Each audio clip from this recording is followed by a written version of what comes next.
ایک چیز تھوڑی سی یہاں پہ ڈائیورٹ ہوگی، شر الامور اسی وزن پہ ہے کہ شر اور امور دونوں کو جمع کیا تو مرکب اضافی بنا، شر مضاف بنا جی، اموری مضاف الیہ الیہ ہوا، بنا، شر الامور مضاف الیہ مرکب اضافی بنا، ٹھیک ہے؟ جی بالکل. تو محدثاتھا، محدثاتھا، اب یہ دیکھیں کہ ایک تو ہے محدثاتن، جی وہی بات ہے، یہ حدیث سے لفظ آیا، نئی بات محدثاتھا، محدثات جمع ہے، ٹھیک ہے، نئی باتیں، جی ٹھیک ہے، محدثاتھا، ہاں جو ضمیر لگی ہوئی ہے، جی یہ ہاں ضمیر اسم کے ساتھ جب ضمیر آتی ہے تو کیا ہوتا ہے؟ ہم نے مرکب اضافی میں پڑھا ہے کہ مرکب اضافی میں جب بھی اسم کے ساتھ ضمیر آتی ہے تو مضاف الیہ ہوتی ہے، بالکل مضاف الیہ ہوتی ہے، جی. اسم مضاف ہوتا ہے اور ضمیر ہمیشہ مضاف الیہ الیہ کی جگہ پہ ہوتی ہے، ضمیر مضاف کے طور پہ نہیں آئے گی، صحیح ہے. ٹھیک ہے؟ تو اسم کیا ہے؟ محدثات، محدثات، ٹھیک ہے، اور ساتھ ہا ضمیر لگی ہے، محدثاتھا، ہاں ٹھیک ہے، جی محدثاتن ایک جمع کا لفظ ہے، صحیح ہے، مؤنث کا، مونس کا، تو اس لیے ہاں اس یہ لیے ساتھ اس کے ہا ضمیر آئی ہے، صحیح ہے. محدثاتھا، ہاں ٹھیک ہے، وشر الامور، اور بدترین شر، ٹھیک ہے، جو بھی بدترین شر کے کام اگر کہیں گے، امور سے مطلب ہوتا ہے امر، جی کہتے ہیں کہ یہ اس کی جمع ہے امور، امور، کام یا حکم یا اسے کام ہی آتا ہے نا جو جی کرنے کو کہا جائے، تو بدترین کرنے کے کام یا بدترین شر کیا ہے؟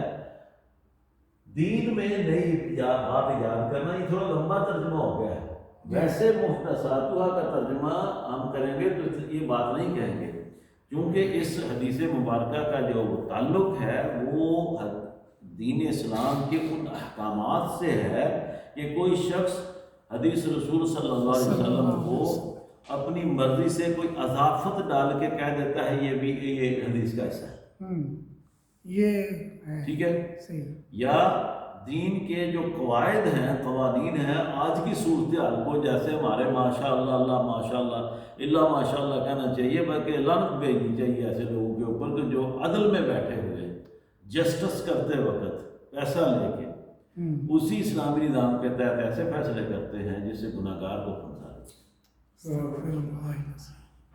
تو کہتے ہیں کہ یہ بھی اسلام کا حصہ ہے، یہ ہماری نظر میں ہی ایسا ہے، یہ کوئی بھی کرے تو وہ سب کا سب جو ہے وہ بدترین بات ہوگی، بدترین امور ہوں گے، ایسے سارے کے سارے کام، تو وہ محدثات میں چلے جائیں گے، دین کا ان کے ساتھ کوئی تعلق نہیں، دین وہی ہے جو اصل ہے، جو آقا کریم علیہ السلام کی وساطت سے یہاں تک ہمارے تک پہنچا ہے اور قیامت تک انشاءاللہ ایسے رہے گا، تو اس میں کوئی بھی اضافت چاہے کسی تحقیق کے بعد کوئی کر لے یا بنا تحقیق کر لے، یا اپنا اس کا خیال ہو کہ یہاں ایسا کر لینے سے یہ بالکل ٹھیک ہے، تو نہیں، جو قواعد، جو قوانین، جو باتیں آقا کریم علیہ السلام کی زبان مبارک سے باقاعدہ طور پہ ہم نے سنی ہے، لکھی ہوئی نظر آتی ہیں، وہی اصل ہے، یا قرآن میں کوئی بندہ اضافت کر لے، آج کے دور میں جی کہتے ہیں جی آپ سود کی بات نہ کریں،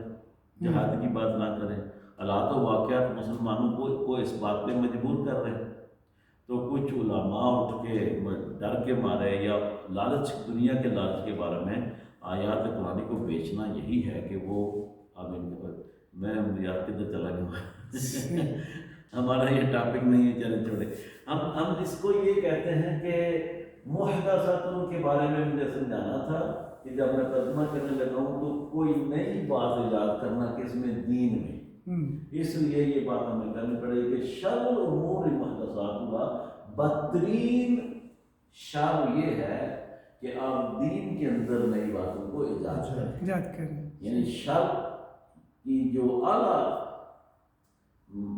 حد ہے اس کو اس کا نام دیا گیا ہے کہ اگر کوئی دین میں نئی بات نکالتا ہے، تو یہاں بھی دیکھیں کہ مرکب اضافی باندھ کر جملہ اسمیہ ہے، ٹھیک ہے، آگے تھوڑی سی، لیکن اس میں ضمیر آئی، اس میں ضمیر آئی، یہ جی، آپ ہم نے پڑھا ہوا ہے، اس کی ایک مرتبہ اضافی میں ساری چیزوں کو پہلے پڑھا.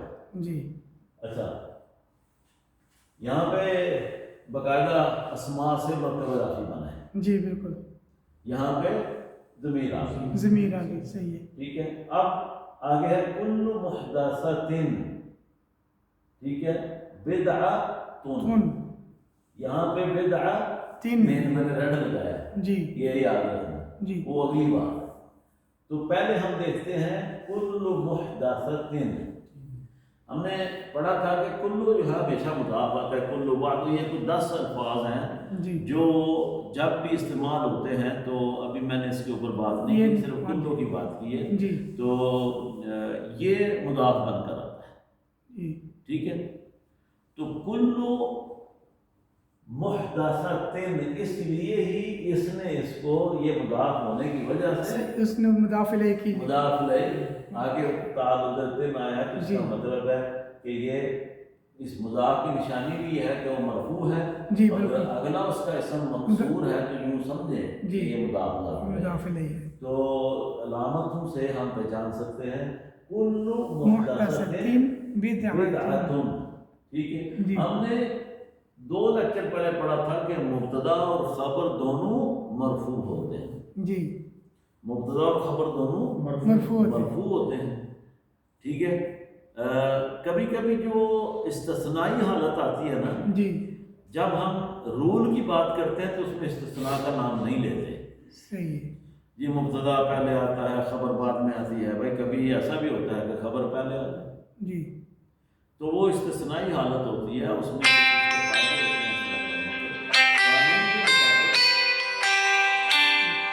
قانون کے مطابق یہی ہے کہ آپ مبتدا اور خبر ہمیشہ مرفوع ہو. مرفوع. ٹھیک ہے. تو جب جملہ اسمیہ میں جائیں گے تو ہمیں 4 چیزوں کا خیال رکھنا ہوگا. جی مبتدا اور اسم تو دونوں خبر دونوں مرفوع مرفوع ہوتے ہیں. جی. اب دیکھیں کہ کل محدثۃ یہ مرکب اضافی اضافی ہے. ہے. ٹھیک ہے. جی تو اس کا ہم جو لیں گے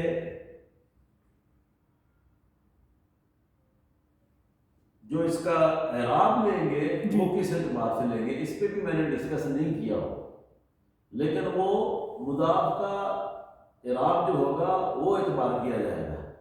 صحیح. تو کل مضاف ہے. بالکل. ٹھیک ہے. یہ تو مرفوع ہے نا پھر.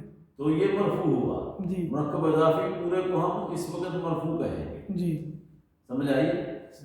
تو بدعۃ یہ بھی مرفوع ہے. مرفوع ہوا. جی تو ایک شرط جملہ اسمیہ کی یہ ہوئی، پوری ہو گئی. پوری ہو گئی ہے. ہاں دوسری شرط جملہ اسمیہ کی کیا ہے کہ مبتدا معرفہ ہوتا ہے جی اور خبر نکرہ نکرہ ہوتی ہے. عام طور پر اس لیے بول دیا جاتا ہے کہ کبھی اس کے برعکس بھی ہوتا ہے. جی عام طور سے مراد کثرت کے ساتھ مبتدا اور خبر میں جب آپ دوسری چیز دیکھنے جائیں گے تو مبتدا معرفہ اور خبر نکرہ آتی ہے.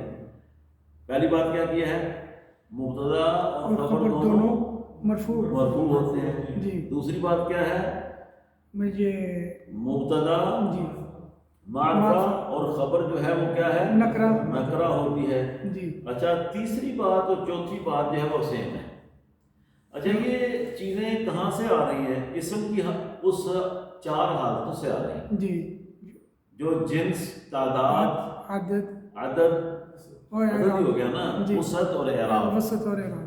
جنس، عدد، وسعت، اعراب، یہ 4 چیزیں ہیں. جی تو ہم نے وسعت کو دیکھا جی. تو وسعت کے اعتبار سے مبتدا معرفہ اور خبر نکرہ، اور اس کے بعد ہم نے اعراب کو دیکھا تو اعراب میں دونوں مرفوع ہیں. مرفوع. اب جنس اور عدد کو دیکھتے ہیں تو جنس اور عدد کے اعتبار سے دونوں میں مطابقت ہوگی. صحیح. مونث ہے تو مونث. جی ہاں بالکل، یہ دونوں میں مطابقت ہوگی.